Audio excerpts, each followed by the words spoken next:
Welcome back to Close Up in our extended conversation this morning with Senator Jeanne Shaheen. The senator is in Washington amid an epic churn of votes as this session gets underway. Thanks again for joining us, Senator. Sure. All right, and let's dive into some foreign policy now. Obviously, Joe Biden brings a more traditional style to the job, long list of international contacts and relationships.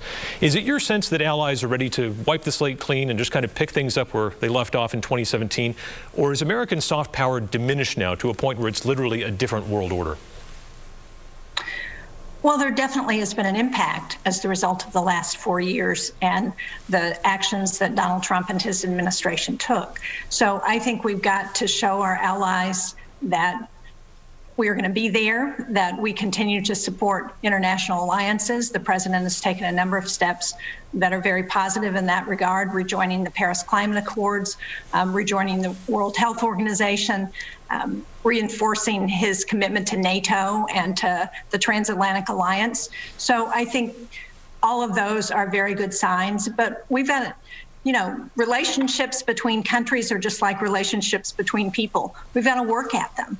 And this administration is committed to doing that. I've had a chance to ask the new Secretary of State, Tony Blinken, about how he views our need to restore those relationships. And he's talked about his commitment to that and his interest in working hard. I've had a chance to also ask Secretary of Defense Lloyd Austin about that as well. And so I do think there's an understanding that we've got work to do, and people are committed to doing that. Let's talk about Alexei Navalny, the Russian opposition leader who's been imprisoned by Vladimir Putin. Is there anything different about these protests that are going on right now against Putin's increasingly autocratic behavior, or do you think they'll just be put down like the rest? And what should America be doing here? Well, I've been pleased to see the Biden administration speaking out about Alexei Navalny, raising concerns about the poisoning that was done by Russia, raising concerns about the violence against peaceful demonstrators in Russia.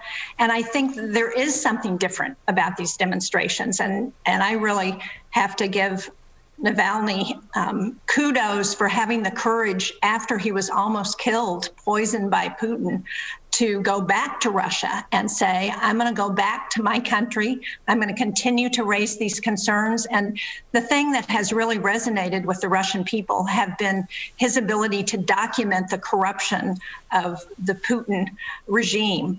And the concern that seems to have really gotten under Putin's skin was the video that he was able to put together with the help from an outside source called Bellingcat that shows the extravagant palace that Putin has built on the Black Sea. It's had over 100 million views, and clearly that has gotten under Putin's skin, and it's really resonated. That's why we've seen so many people come out in the streets. And as those demonstrations have been described to me, they haven't been what we've seen in the past with some of the demonstrations in Russia with the elite coming out to make their voices heard.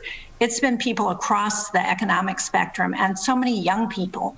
I've seen a number of young people interviewed, and one young woman's comments really struck me. She said, Putin was in power when I was born, and I don't want him to still be in power when I die. And I think there is this sense that he is robbing from the Russian people, and they're beginning to wake up to that. And Navalny has really, his ability to get that information out to people has really been important in this. And I think as the United States, even though Putin claims that these demonstrations are fueled by the West, the fact is we need to continue to support those demonstrators. We need to continue to speak out against the violence that we've seen, the number of arrests, the imprisonment of Navalny for trumped-up charges, because the international community has a voice here, and we need to make our voices heard.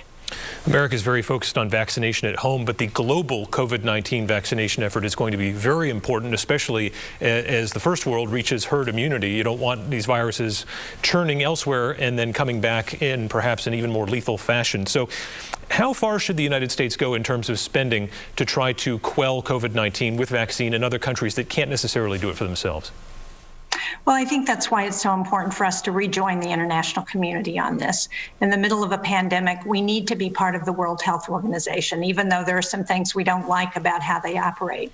We need to be part of some of the private efforts that are underway to try and make sure that the vaccines are getting to countries that, the less developed countries. So I think it's very important for us to do that because, as you say, even if we get everybody in the United States vaccinated, everybody in Europe vaccinated, if we have people coming from other countries who aren't vaccinated, who can spread one of the variants of the disease, then it's going to affect all of us. It's just like in our own communities and our own families. We want to make sure that everybody is protected, and we need to help make that happen for those countries who are having trouble.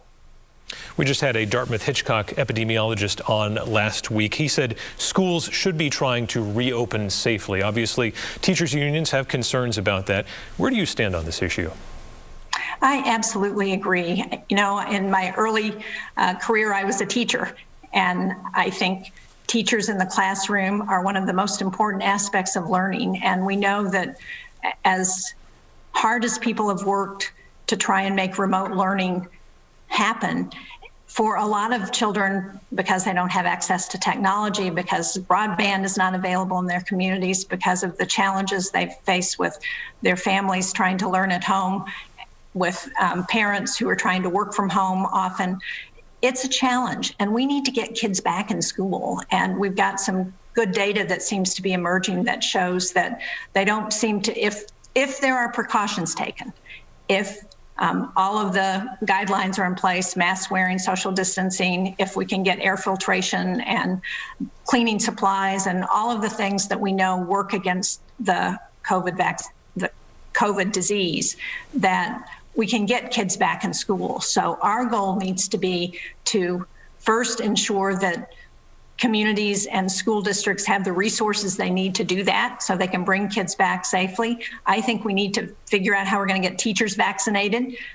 We need to make sure that they're comfortable being safe in the classroom, and we need to get this done. We are not going to get parents back to work. We're not going to get the workers we need on jobs and get the economy moving again until parents are comfortable that their kids are safely back in school, safely back in childcare. The same with childcare centers. We need to make sure that they can get the help they need to continue to operate. And those are big pieces of this new COVID relief package. Should the governor be moving teachers up in the line to get vaccinated? Well, I would hope that teachers get moved up. I think it's very important. You know, as I said, I was a former teacher. I've seen very directly how important it is that the teacher in the classroom is able to engage with their students in learning. And so we need to figure out how to get that done as quickly as possible. It's all part of the #1 priority of the Biden administration. It should be all of our priority in official positions to make sure that we can get ahead of this pandemic, that we can get the vaccines into people's arms, that we can continue to follow all of the guidelines that, you know, Joe Biden has said he's going to fully invoke the Defense Production Act so we can get the PPE that we still need, and we still have shortages. So we need to keep that as our #1 focus. We actually haven't had you on the show since you won in November. Congratulations. I'm curious for your perspective, though, on the split ballot that New Hampshire voters collectively filled out. You won by a lot. Chris Pappas won by more than many expected. But then down ballot, Democrats got wiped out. Why was that?